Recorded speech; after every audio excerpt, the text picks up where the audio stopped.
যে রবের হবে সবকিছু তার হবে, যে রবের হবে জান্নাতের ঘর তার হবে, যে রবের হবে হাউজে কাউসারের পানি তার বুকে আসবে, যে রবের হবে সূরা রহমানের তেলাওয়াত জান্নাতে সেই শুনতে পাবে, যে রবের হবে সালামুন কাওলাম মির রব্বির রহিম আয়াতের নিয়ামত সে পাবে। সুবহানাল্লাহ।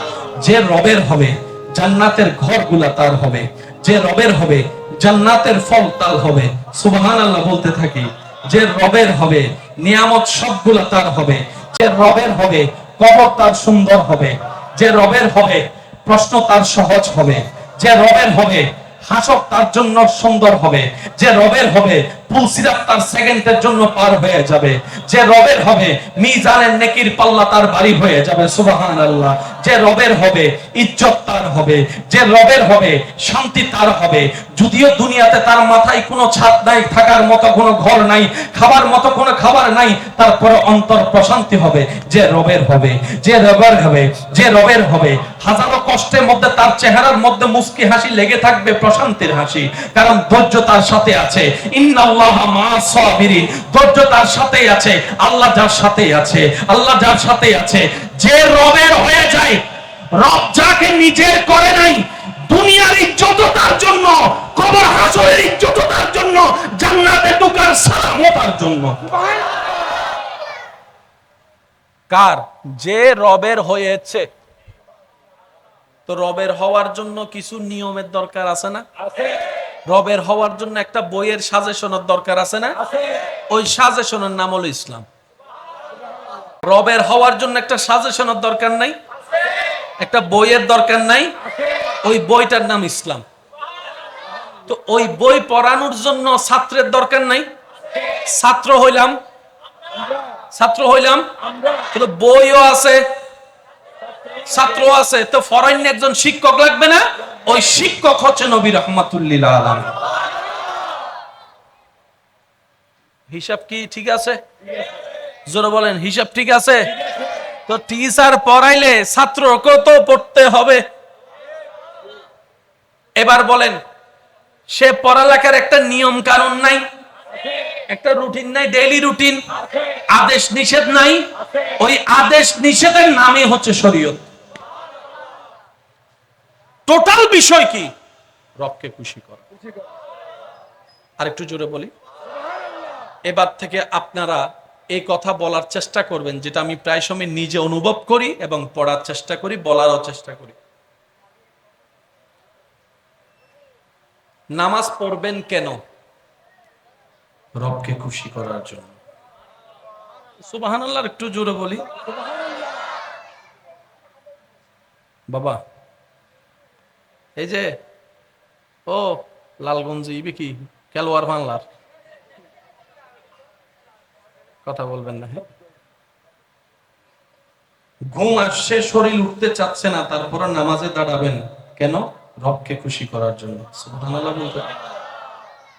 গরমকালে রোজা রেখে, গরমকালে রোজা রেখে তৃষ্ণার কষ্ট সহ্য করবেন কেন? উত্তর একটাই, রবকে খুশি করার জন্য। সুবহানাল্লাহ বলি। আরো জোরে বলি না সুবহানাল্লাহ। রবকে খুশি করার জন্য। নিজের কামানো টাকা যাকাত দিবেন কেন? রবকে খুশি করার জন্য। সুবহানাল্লাহ জোরে বলি। যা আছে দান করবেন কেন? রবকে খুশি করার জন্য। বড়কে সম্মান কেন করবেন? রবকে খুশি করার জন্য। ছোটকে স্নেহ কেন করবেন? রবকে খুশি করার জন্য। আশা করি শব্দগুলো আপনারা নোট করবেন। বড়কে সম্মান কেন করব? রবকে খুশি করার জন্য। আপনার ছোটকে স্নেহ কেন করব? রবকে খুশি করার জন্য। মা বাবার সাথে বেয়াদবি করব না কেন? রবকে খুশি করার জন্য। মা বাবা বকা দিলেও চুপ করে থাকবো কেন? রবকে খুশি করার জন্য। সুবহানাল্লাহ। রবকে খুশি করার জন্য, রবকে খুশি করার জন্য। ব্যবসার মধ্যে 2 নাম্বারই করব না কেন? রবকে খুশি করার জন্য। ব্যবসার মধ্যে 2 নাম্বারই না করার মূল কারণ কি? রবকে খুশি করার জন্য। আপনি আমি টাকা 1 সপ্তাহের জন্য নিয়ে 1 সপ্তাহের আগে টাকাটা ফেরত দিয়ে দিব কেন? রবকে খুশি করার জন্য। সত্যকে সত্য বলবো, মিথ্যাকে মিথ্যা বলবো কেন? রবকে খুশি করার জন্য। বউকে যৌতুকের জন্য মারবো না কেন? রবকে খুশি করার জন্য। স্বামীর অবর্তমানে অন্য জায়গায় চেহারা দিব না কেন? রবকে খুশি করার জন্য। শাশুড়িকে শ্বশুরকে সম্মান করব কেন? রবকে খুশি করার জন্য। মা বাবাকে শ্রদ্ধা করব কেন? রবকে খুশি করার জন্য। যে জায়গা পায় তারে জায়গা দিয়ে দিতে হবে কেন? রবকে খুশি করার জন্য। যে টাকা পায় তাকে টাকা দিয়ে দিতে হবে কেন? রবকে খুশি করার জন্য। যে জিনিস পায় তাকে জিনিস দিয়ে দিতে হবে কেন? রবকে খুশি করার জন্য। মানুষের দোষ দেখার পরও সমাজে, এলাকায়, ফেসবুকে বলে না পারে গোপন রাখার কারণ কি? রবকে খুশি করার জন্য। সুবহানাল্লাহ জোরে বলি। রবকে খুশি করার জন্য। মারার জন্য পাওয়ার আছে, হাতও আছে, তারপরও মারবো না কেন? রবকে খুশি করার জন্য। ঘাট ধাক্কা দিয়ে বের করে দেওয়ার পাওয়ার থাকার পরও আমি ঘাট ধাক্কা দিয়ে বের করব না কেন? রবকে খুশি করার জন্য। নিজে একজনে কামায়ে 10 জনকে খাওয়াবো, খোটা দিব না কেন? রবকে খুশি করার জন্য।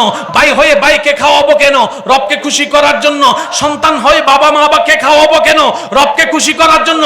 এবার একজন বান্দা যখন দুনিয়াতে রবকে খুশি করার কাজে লেগে যায়, ওই মানুষটাই সমাজের জন্য নেককার নিয়ামত মানুষ হয়ে যায়।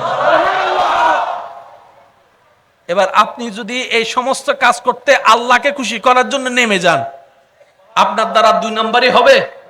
2 নাম্বারই না হলে কেউ প্রতারিত হওয়ার সুযোগ আছে। আপনার দ্বারা মানুষের জায়গা খাওয়া সম্ভব হবে। তাহলে আর কোর্ট মামলা মোকদ্দমার দরকার আছে? বান্দা যখন রবের হতে থাকে, ওই বান্দাটাই সমাজের জন্য নিয়ামত হতে থাকে। সেজন্য আমি আপনাদেরকে একটা কথা বলি, কষ্ট পাচ্ছেন না তো আপনারা আমার কথায়? আমি প্রথমেই বলেছি, নিবেন কি নিবেন না এটা আপনার ব্যক্তিগত ব্যাপার। আমি শুধু আপনার জ্ঞানের থালার উপর রাখবো। জোরে বলে না, মন খুলে একবার বলি আলহামদুলিল্লাহ। আমাদের এলাকায় সমাজ আছে না? সমাজ কি গরু ছাগল নিয়ে নাকি মানুষ নিয়ে? আচ্ছা, আপনাদের এলাকায় মামলা কয়টা আছে? কোর্টে মামলা কয়টা আছে? হিসাব নাই। বুঝছো? মামলা কি শান্তির না অশান্তির? তাহলে আমাদের কারণে সমাজ কি হয়েছে? জোরে বলেন না।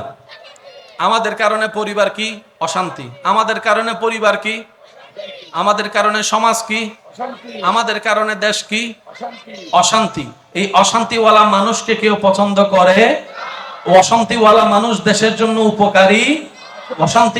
অশান্তিকারী মানুষ আল্লাহর কখনো প্রিয় হতে পারে? এবার বলেন, আমাদের ভিতরে চোর ডাকাত বাটফার অশান্তিকারী আছে না নাই? ডাক্তারদের ভিতরে, জোরে বলেন না রে ভাই, ডাক্তারদের ভিতরে, বক্তাদের ভিতরে, হুজুরের ভিতরে, ইমামের ভিতরে, সভাপতির ভিতরে, সেক্রেটারির ভিতরে, জোরে জোরে বলেন অশান্তিকারী আছে না নাই? পরের ভিতরে আছে না নাই? মা বাবার ভিতরে আছে না নাই? চাচা চাচার ভিতরে আছে না নাই? দাদা নানার ভিতরে আছে না নাই? নেতাদের ভিতরে আছে না নাই? শিক্ষকদের ভিতরে আছে না নাই? আব্দুল কাদের জিলানীর ভিতরে আছে না নাই?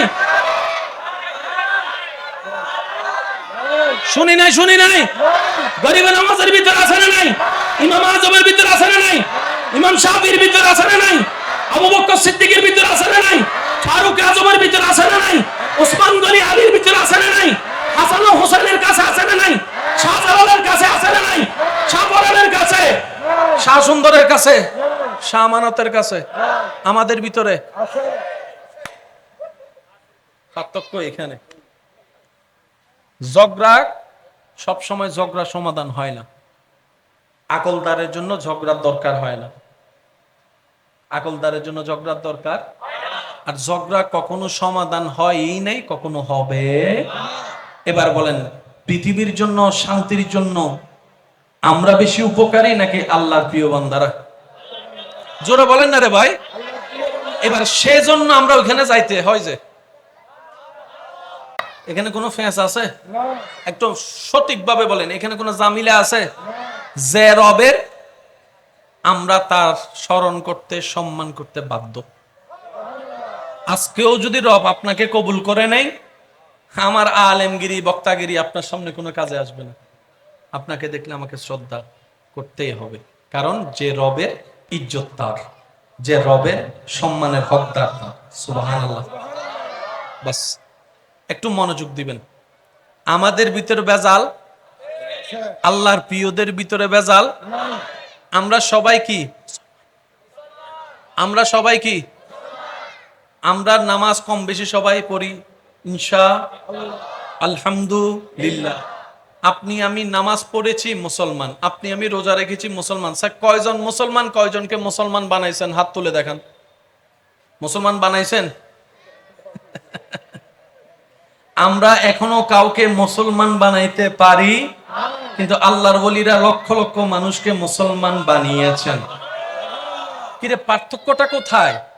মনে রাখবেন ভাইয়েরা, শ্রদ্ধার সাথে বলে যায়, আল্লাহর কিছু প্রিয় বান্দা আছে যাদের ব্যাপারে রব আমাদেরকে পরামর্শ দিয়েছেন কোরআনে, ওয়াকুনু মা'আস সাদিকিন।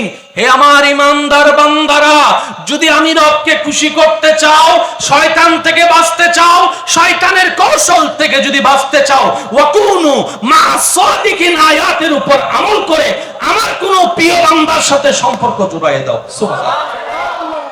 নামাজও পড়বা, আমার প্রিয় বান্দার সাথে গুড সম্পর্ক, রিলেশনও রাখবা। এটা নির্দেশ কার? জোরে বলেন, নির্দেশ কার? তো সবকিছু কেন করব? উত্তর একটাই, রবের প্রিয় হব, রবের প্রিয় হতে চাই, রবের প্রিয় হয়ে কবরে যেতে চাই। বলেন না সুবহানাল্লাহ। এবার বলেন, ছাত্র, শিক্ষক, বই, সাজেশন আছে না নাই? ছাত্রই যদি পড়ালেখা না করে, দোষ কার? কথা বলে না। অনেক সময় দেখা যায় সন্তান ফেল করলে মা বাবা, অভিভাবকরা টিচারকে প্রশ্ন করে, টিচারকে ধরে। আমার যুবক ভাইরা এখানে অনেক টিউশনই করে, যে আছে না নাই? সন্তান যদি ফেল করে, ছাত্র যদি ফেল করে, মা বাবা এসে ধরে কারে? শিক্ষককে। এবার বলেন, কোন শিক্ষক কি জেনে শুনে সন্তানকে, ছাত্রকে ফেল করাইতে চায়? তাহলে শিক্ষক যেরকম পড়ানোর দায়িত্ব, সন্তানেরও ছাত্রেরও উচিত পড়াটা শিখা। কারণ শিক্ষকদের চাইলে আর পড়া মুখের মধ্যে আপনার খাওয়াই দিতে পারবে না। কথা বলেন ঠিক কিনা? এবার শিক্ষক পড়াই দিল, কিন্তু ছাত্র গিয়ে ওইখানে আর লেখে, দোষ কার? কিন্তু আমরা সমাজে দড়ি কারে? শিক্ষককে দড়ি, শিক্ষককে আমরা অপমান করি। না না, দুনো পক্ষের যখন 50-50 হবে, তখনই একটা সুন্দর রেজাল্ট সামনে আসবে। কথা বলেন ভাই, ঠিক কিনা? একতরফা দোষারোপ করা কখনো ঠিক, কারণ যিনি টিউশন করাচ্ছেন উনি কিন্তু শুধু টাকার জন্য টিউশনই করাচ্ছে না। শিক্ষকরা যখন পড়ায় ছাত্রদেরকে, তখন ছাত্র হিসেবে দেখে না, নিজের সন্তানের মতো দেখে। যারা টিচারগিরি করেছেন, শিক্ষকতা করেছেন, তারা এই অভিজ্ঞতাটা আছে।